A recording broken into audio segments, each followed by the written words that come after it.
அடுத்த காமனா நம்ம கேள்விப்படுற விஷயம் என்னன்னா, டாக்டர் கடந்த ஒரு 5-6 வருஷமா பார்த்தீங்கன்னா, நிறைய பெண் குழந்தைகள் வந்து ரொம்ப இளம் வயசுலேயே வந்து ஏஜ் அட்டெண்ட் பண்ணிடுறாங்க, அதாவது பூ படிஞ்சிடுறாங்க. இது எல்லாமே இந்த பிராய்லர் கோழி சாப்பிட்டதுனால தான் அப்படின்னு சொல்றாங்க. ஸோ இதுக்கு நான் ஒரு விஷயம் சொல்றேன்.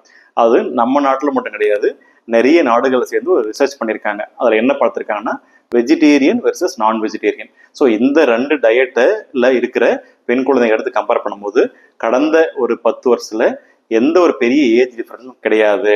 ஸோ வெஜிடேரியன்ல சாப்பிட்றவங்க எந்த ஏஜ்ல ஆவரேஜா பூப்படைகிறாங்களோ அதே தான் நான் வெஜிடேரியன் டயட்டும் எடுத்துக்கிறது. ஸோ இதுல இருந்து என்ன தெரியுது, இந்த பிராய்லர் கோழி மட்டும் கிடையாது, எந்த ஒரு நான்வெஜ்ஜும் அதுக்கு ரீசன் கிடையாது.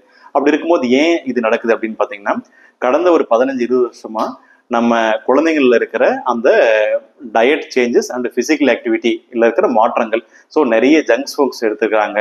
பழைய காலம் மாதிரி யாரும் வந்து வெளியேறும் கிரவுண்டில் போய் விளையாடுறது கிடையாது, ஃபோன்லேயோ இல்லை டிவிலையோ தான் இருக்காங்க.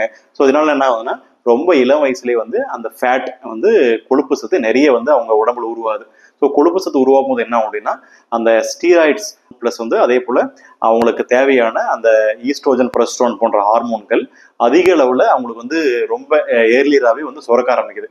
அந்த ஒரு ரீசனால தான் கடைசி ஒரு 5-10 ஆண்டுகளா நம்ம நாட்டில் மட்டும் கிடையாது, அனைத்து நாடுகளிலுமே அந்த பெண் குழந்தைகள் ஏஜ் அட்டைன் பண்ற வயசு வந்து பார்த்தீங்கன்னா கொஞ்சம் குறைஞ்சிட்டு வந்துச்சு.